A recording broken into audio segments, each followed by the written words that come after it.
Hello, in this lesson, let's learn about present simple in question sentences.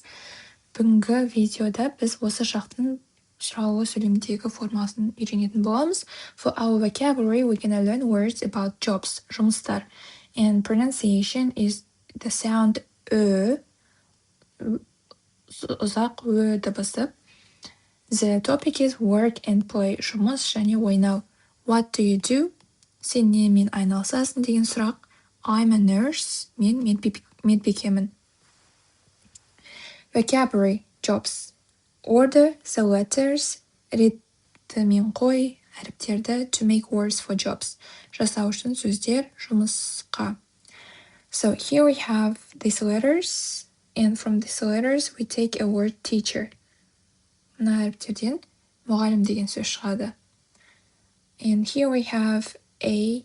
Starting with A is actor, актер, writer, жазушы, write, жазу оған R деген жалғауды жалғап, жазушы деген сөз аламыз.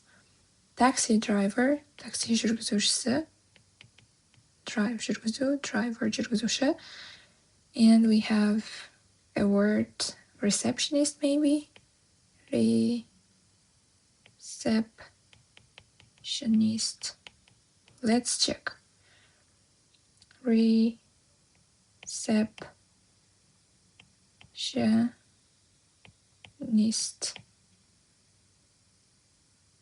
And O here. Yes, reception. Alright, let's go to page 154 to learn more about words related to jobs. So here we go. Match the words and pictures. Alright, the first picture is an architect. She's an architect, architector. And in the second picture, we see an operator, or we have a word for it, like an administrator, but I'm not sure. So maybe let's try to find obvious words. Obvious деген очевидные слова. Яғни нақты белгілі сөздерді тауып көрейік. Number 3, for example. For example деген мысалы деген сөз. For example, number 3, we know that she is a vet, ветеринар. So we're gonna go and put number 3 here. It's done. Number 4, he is a dentist. Number 5, I don't know. Number 6, a builder, құрылысшы. Number 7, a chef or a cook. Chef деген chef, cook это аспазшы. Number 7. Number 8, a builder, but I'm not sure again. Сенімді емеспін, so let's skip it. Skip, пропустить. Let's skip it. Number 9, a soldier, солдат. Soldier is number 9. Number 10, a journalist, журналист. Number 11, I don't know. And looks like a petrol station worker, but I don't know here. I don't see it. So let's skip it. And number 12 is maybe a lawyer, advocate. Number 13 is a footballer, футболшы. Number 14 is maybe a bank manager, bank manager. 14. 15 is a shop assistant, сатушы, shop assistant. 16 is a model, модель. 13 is a doctor, дәрігер. 18 is a musician, музыкант. 19 is a hairdresser, шаш тарашы. Hair, шаш, dress, кигізу, Шаш кигіздіруші, яғни шаштырушы. 19 hairdresser. 20 a waiter. Официант. Күтуші. Waiter. Wait, күту. Күтуші. Waiter. 20. 21 a pilot. Pilot. Ұшқыш. 22 is a flight attendant. Flight attendant is 22. яғни stewardess.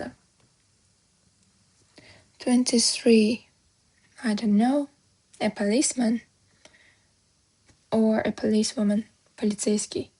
Man ер адамға айтылады, woman әйел адамға айтылады, полицейский. 23. 24 is a receptionist, яғни receptionде тұратын адам.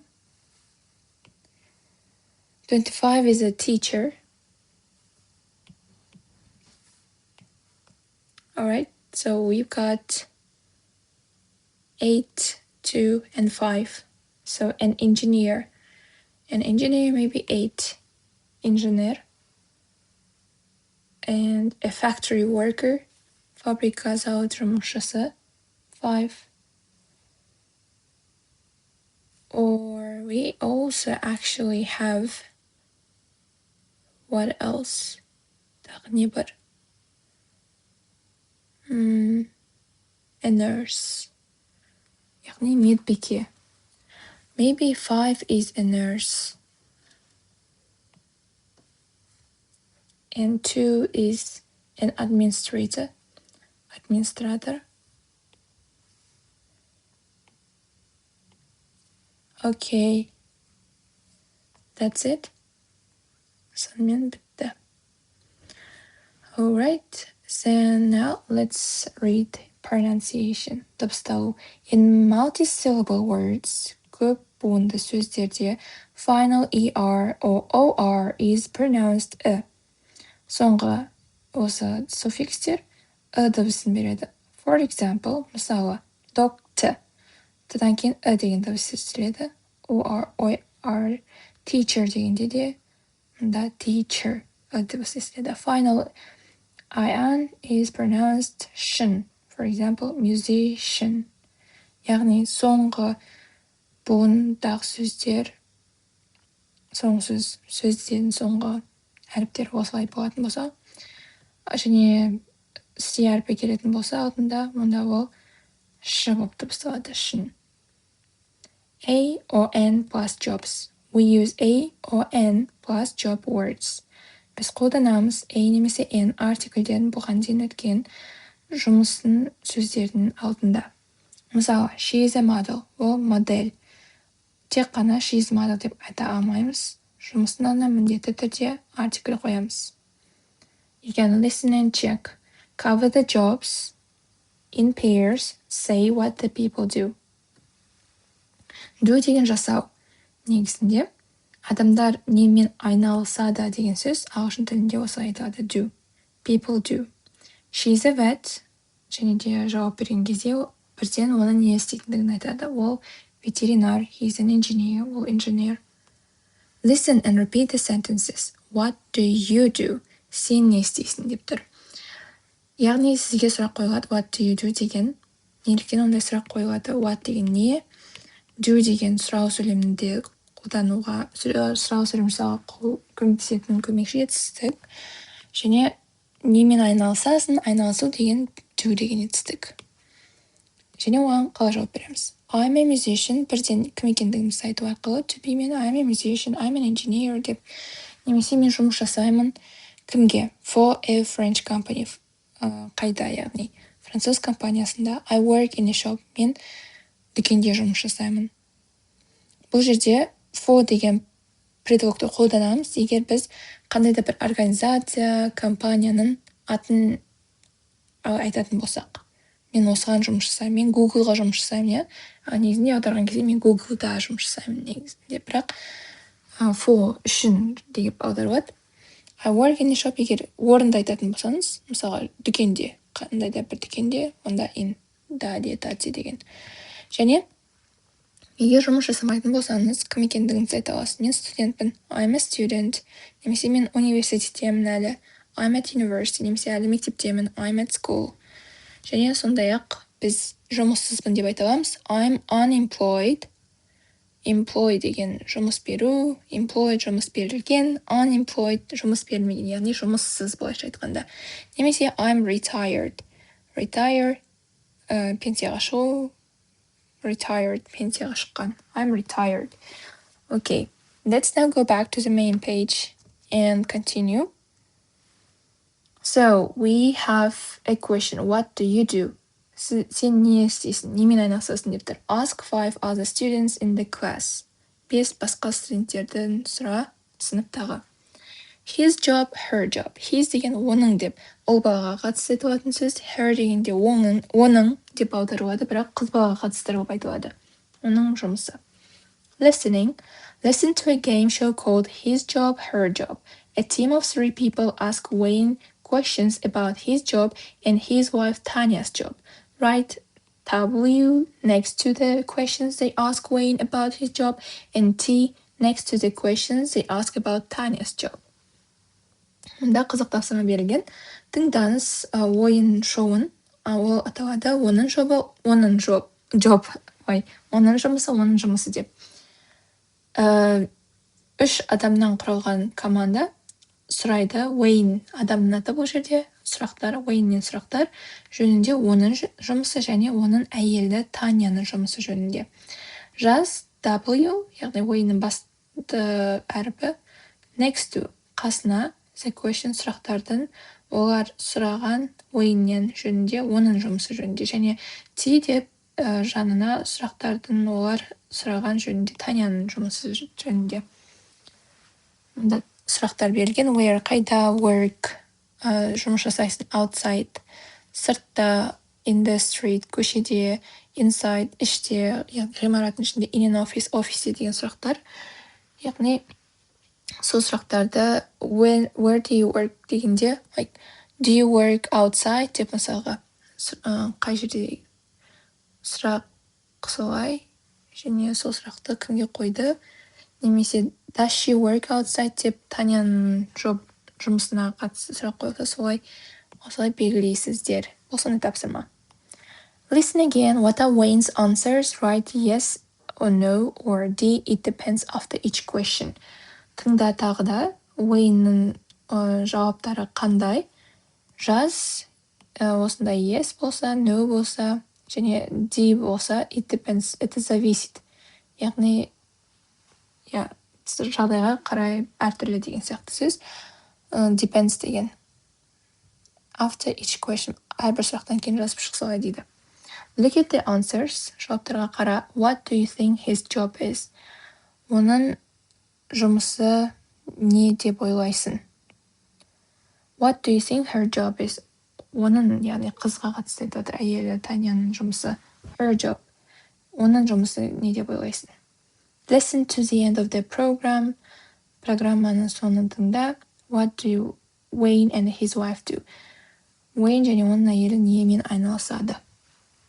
Бұл жерде енді сұрақтарды тыңдай алмаймыз. Өздеріңіз 2.10 және 2.11-ді қойып, YouTube-тан тауып тыңдасаңыздар болады. Ал мен мұнда сөздерді аударып кетемін.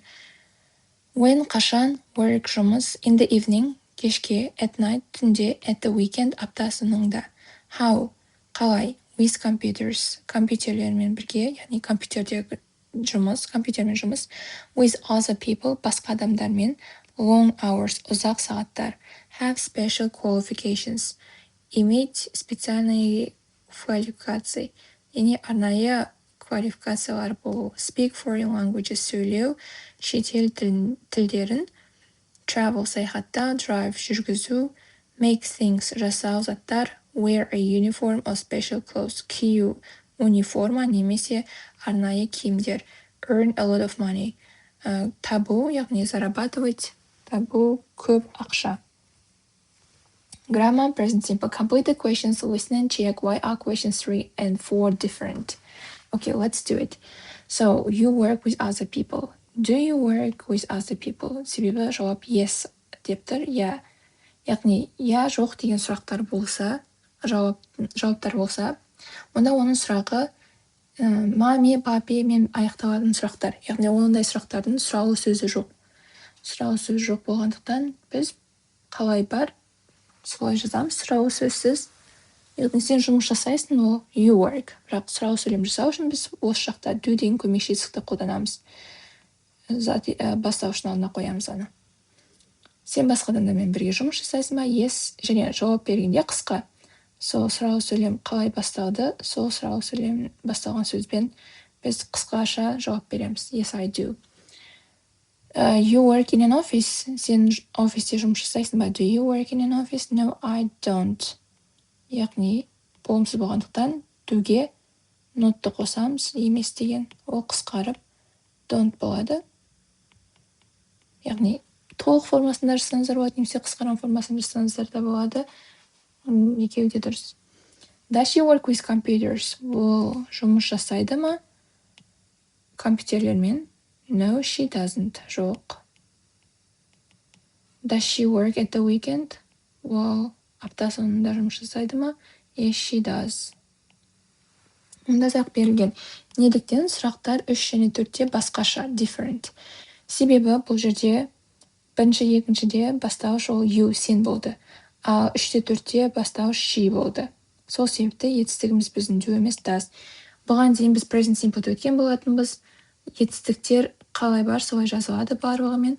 Тек қана he, she, itте, яғни 3-ші жақ жекеше түрдегі есімдікпен біз етістіктерге s қосамыз деп.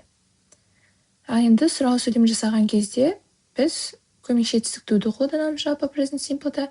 Сондай-ақ he, she, it кезінде s жалғанып do'ге ол does айналады. Сөйтіп біз осы does көмекші етістігін қолданамыз he, she, itпен бірге. Does'ды қолданған кезде негізгі етістікте s болмайды. Мұнда көріп тұрсыздар work. Себебі ол s бізде көмекші етістікке өтіп кетті деп түсінсеңіздер болады. Олай болса, let's go to page 128 to learn more about present simple question forms and practice it. Okay, let's go. So, do you work in an office? No, I don't. Does she work outside? Yes, she does. Here are some question sentences. Do I work? Do you work? But he, she, it, it's does. Does he work? And in the rest, it's do. Do we work? Do you work? Do they work? And the questions are answered shortly with yes or no, and also with the subject plus the auxiliary verb. Okay, auxiliary here. Мұнда auxiliary деп жазылған көмекші деген сөз. Көмекші етістік. Okay, and in negative, like this note is added. Use do or does with he, she, it to make questions. Қолдан do'ды, ал does'ды he, she, itпен бірге жасау үшін сұрағылы сөйлемдер. Do and does. Do деп ұзақ созылыңқы дыбысталады, у дыбысы, және does а болып дыбысталады мұнда. Do and does can be the auxiliary verb to make present simple questions. Do мен does бола алады. Көмекші етістік жасау үшін present simple'да осы шақта сұраулы сөйлемдер. Мысалы, do you speak English? Does she live here? Ол осында тұрады ма? Сен ағылшынша сөйлейсің бе? Қарап тұрсаңыздар, көмекші етістіктердің қазақша аудармасы жоқ. You speak English. Сен сөйлейсің ағылшын. Сен ағылшынша сөйлейсің бе? Бабе, папе. Ол сұраулы сөйлем болғандықтан солай аударылады. A normal verb болады. Обычный, қарапайым, негізгі етістік болады. Яғни I do my homework. Мен жасаймын, мен үй тапсырмамды in the evening, кешке. He does exercise every day. Ол жаттығу жасайды әрбір күні. Яғни do does ол көмекші етістік болады, аударылмайды, бірақ бізге сөйлем жасауға көмектеседі. Сондай-ақ ол кәдімгі етістік болады, ол кезде оның мағынасы бар, жасау деген. Соны айтып тұр. The word order for present simple questions is asi. сөздердің орын тәртібі осы сұрау сөйлемде мынандай деп тұр. I. Мұндағы әрбір әріп бір сөзді білдіреді. A деген auxiliary verb, көмекші етістік деген сөз, do, does. S деген subject, бастауыш, мен, сен, ол, яғни кім деген сұраққа жауап береді сөйлемде. Және infinite немесе не деген сұраққа да жауап береді, subject деген. Infinitive ол етістіктің негізгі формасы, яғни оған етістік өзгермейді, жалғауы жоқ етістікті біз infinitive деп атаймыз. Work, live және тағы басқа. Okay, now you have some exercises here to do on your own to practice this topic. And we're gonna go to the main page back. So here we have in groups of 4, 4 адамнан группа жасап дейді, play his job or her job. Ойнаңдар дейді осы ойында. His job, her job деген. Choose jobs from page 154. Ask questions to guess the jobs. Таңдандар жұмыстарды 154-ші беттегі vocabulary bank jobs'дан сұраңдар сұрақтарды to guess табу үшін the jobs жұмыстарды. Pronunciation. Listen and repeat the words and sounds. So this is a sound. Bird, құс.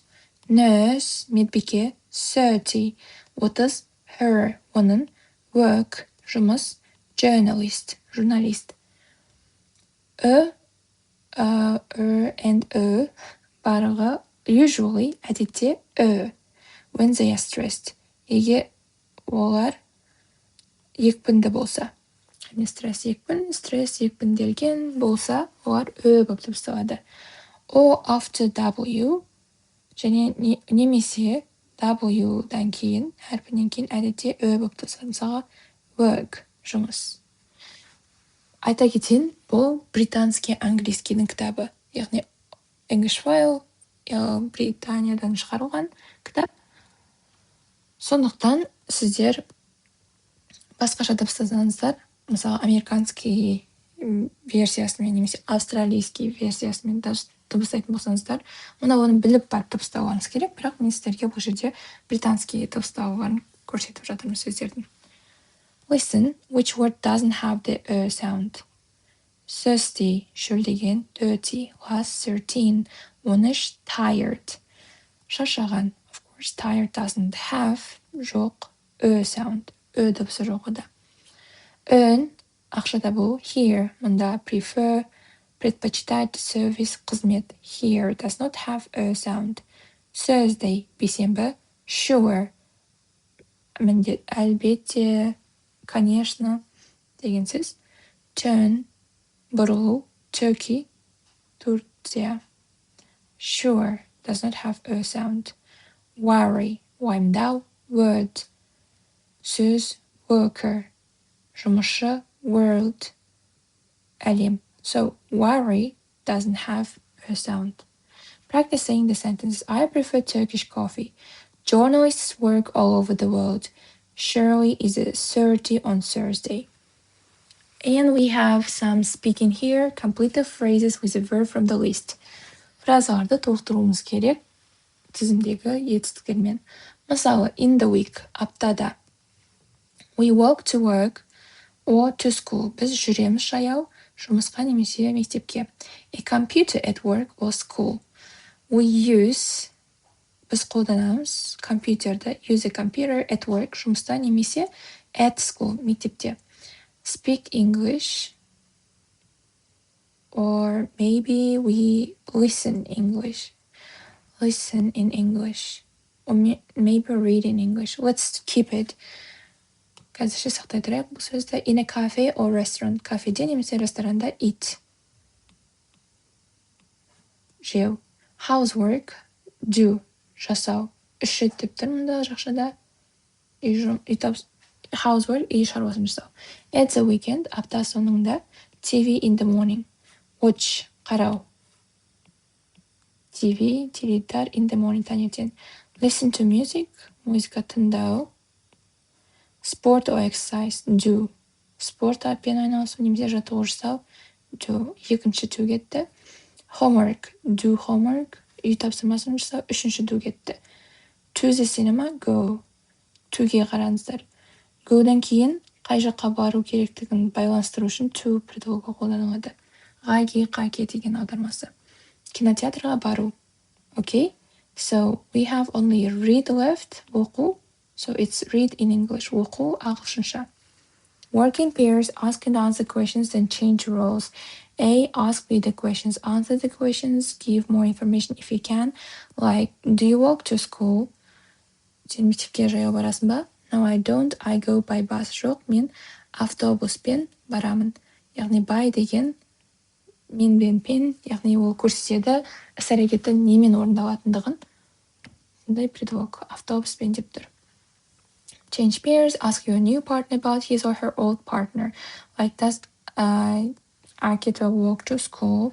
No, he doesn't. He goes by bus. Яғни параларыңызды ауыстырып, жаңа партнеріңізға өзіңіздің алдыңғы партнеріңіздің не жұмыс болғанын айтасыз. Мысалы, ол мектепке жаяу барады ма? Жоқ, ол солай деп осындай практика. Let's now do reading. Read the article. Мақаланы оқы. Match each text to a photo.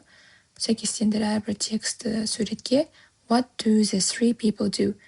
Не үш адам жасайды? Uniforms, for or against.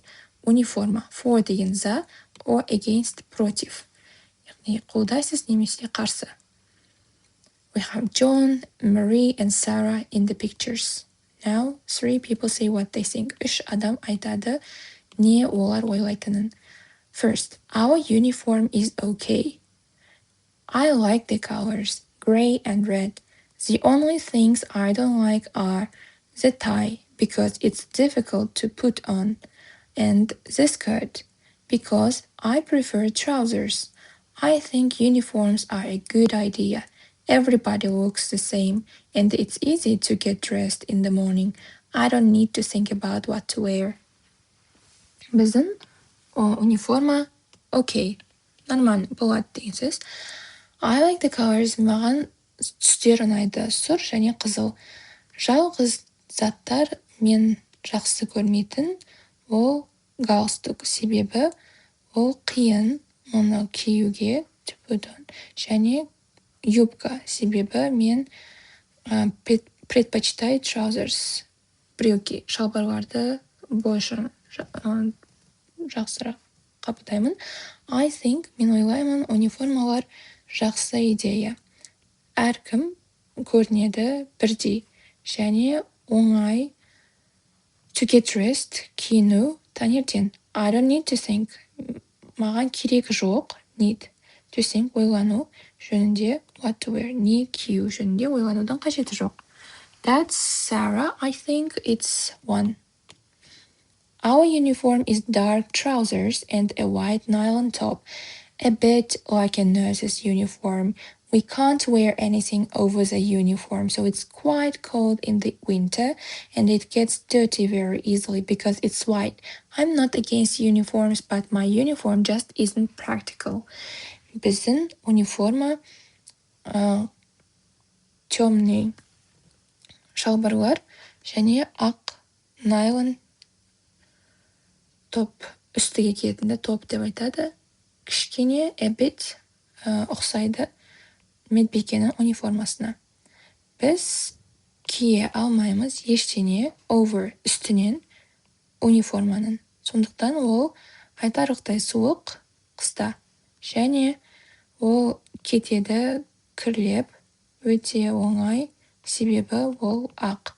Мен қарсы емеспін униформаларға, бірақ менің униформам just, просто не практичная, practical, практичный емес, яғни іске аспайтын деп тұр. That's, I think, Mary. Our uniform is very simple. A dark blue jacket and trousers and a white shirt and tie.